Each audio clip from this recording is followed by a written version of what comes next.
El siguiente segmento tiene contenido o opinión. La entrevista en A Primera Hora. Analizamos los hechos del momento junto a sus protagonistas. El siguiente segmento. Fuerza por Independiente del Valle, que mañana 15 horas con 30 minutos en Asunción del Paraguay tendrá su segunda final internacional.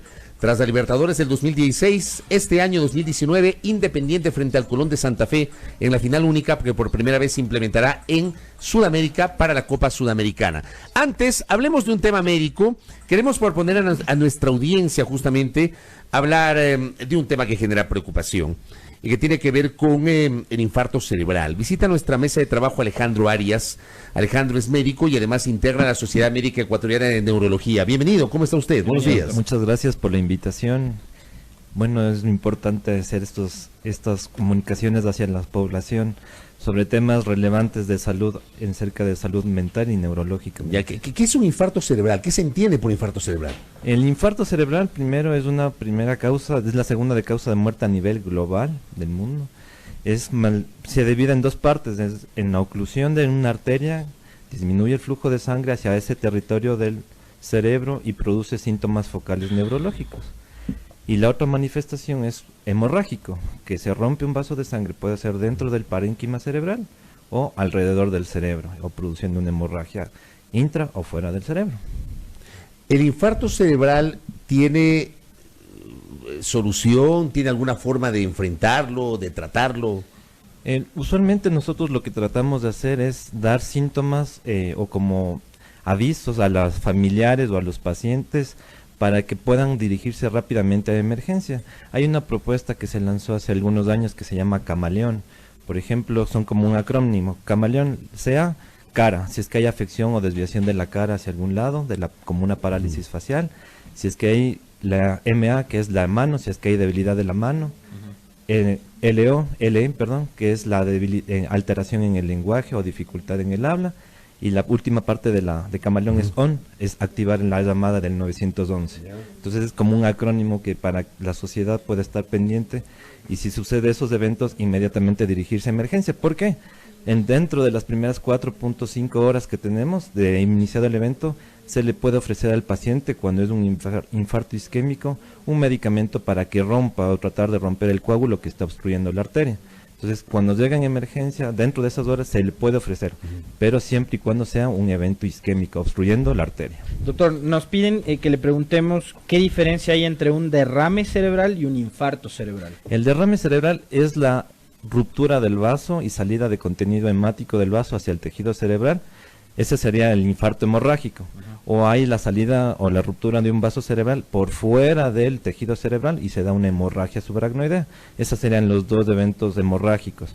En cambio, la isquemia cerebral es la obstrucción de la arteria por un coágulo o una placa ateromatosa que obstruye el flujo de sangre de la arteria hacia cierto tejido cerebral. ¿Qué factores pueden incidir para que una persona enfrente una condición médica de este tipo? Cuando uno tiene factores cardiovasculares, hipertensión arterial, diabetes, fallo renal, ácido úrico o hiperuricemia alta, patologías o consumo de sustancias inapropiadas, drogas, cocaína, heroína, el alcohol, el tabaquismo, hace que las paredes de las arterias vayan sufriendo cambios degenerativos. Ajá. Y en cambio en los pacientes jóvenes las causas son otras, disección, por ejemplo, pacientes que hacen gimnasio o llevan cosas en el cuello, hacen movimientos bruscos o golpes en el cuello, hacen que se rompan súbitamente las paredes de las arterias. En cambio, en jóvenes es diferente el mecanismo. O sea, ¿una persona sana podría enfrentar esto? O sea, teóricamente sana.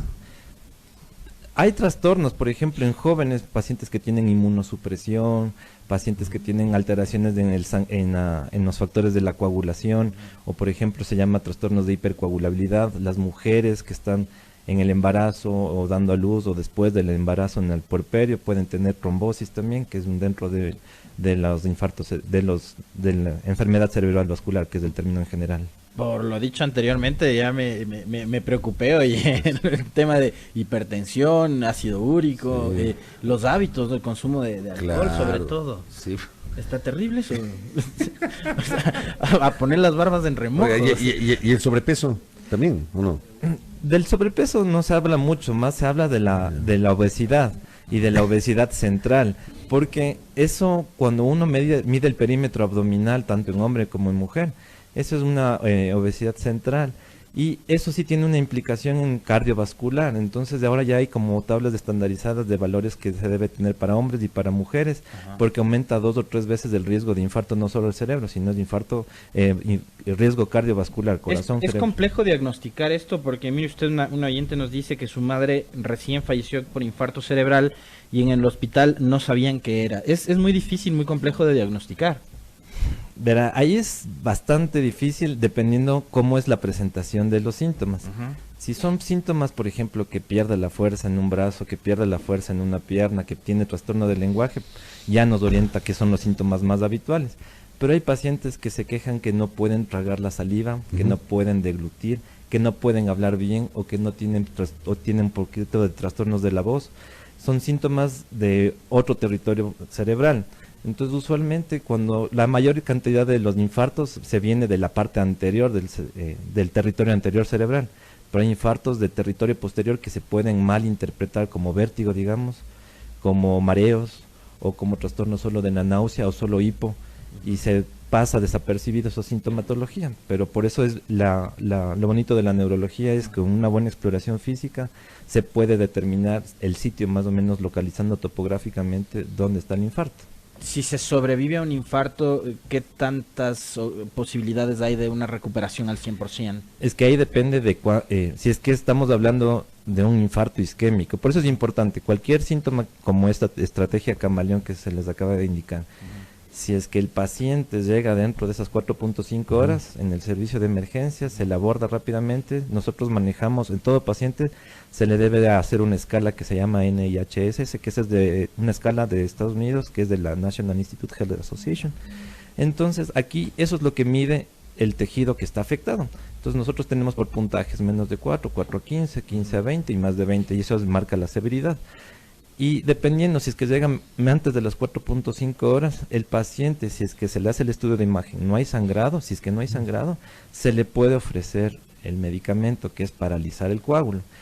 Hay otras terapias, cuando ya es por ejemplo, un infarto muy severo con déficit marcado, aparte del medicamento, se puede hacer otro tratamiento que es a través de la arteria femoral, se ingresa y se trata de aspirar, digamos en términos coloquiales, el coágulo que está tapando la arteria y tratar de disminuir la discapacidad, digamos, a largo plazo del paciente y las secuelas.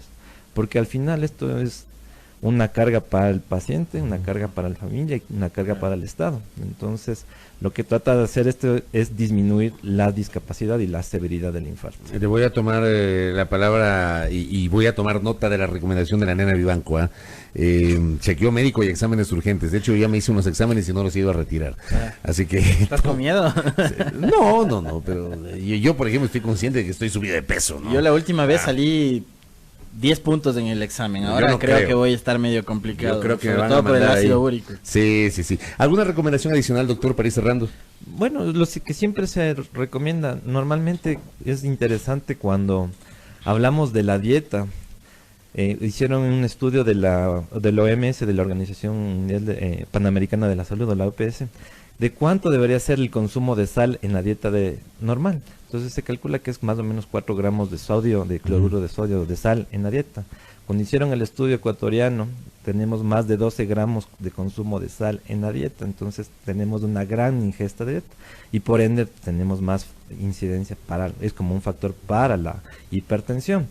Lo que se recomienda también es el ejercicio. ¿Qué se recomienda? Más o menos son 150 minutos a la semana, que ustedes pueden repartirlo 20, 25, 30 minutos diarios. O sea, no basta solamente con ser deportista de fin de semana. O sea, eso tiene que ser constante. Porque eso es importante, el ejercicio. El ejercicio, a veces las mujeres de encima se me malinterpreta cuando les digo, vayan a hacer ejercicio. En vez de irse en taxi, en bus al trabajo, al mercado, van caminando, pero mientras van caminando van pensando qué van a comprar, cuánto van a gastar, problemas en la casa. El ejercicio es dispersar la mente y solo hacer ese momento para el ejercicio, para el cuerpo. El resto de problemas para la casa, pero ese es el ejercicio ideal. Le vamos a tomar la palabra al doctora. Doctor, gracias por el tiempo. Hay ahora que seguir hablando de estos temas porque evidentemente generan el interés y la atención de nuestro público. Muchas gracias. Muy gentil, amable, gracias. doctor. Al doctor Alejandro Arias, médico, que además es integrante de la Sociedad Médica Ecuatoriana de Neurología. Esta entrevista se desarrolla justamente por la importancia del tema, porque el pasado 29 de octubre además se celebró el Día Mundial del Ictus, también conocido como infarto cerebral. Mucho ojo con las recomendaciones que nos ha brindado el profesional de la medicina en esta mañana. 8:04, al retornar, el pajareo en A Primera Hora.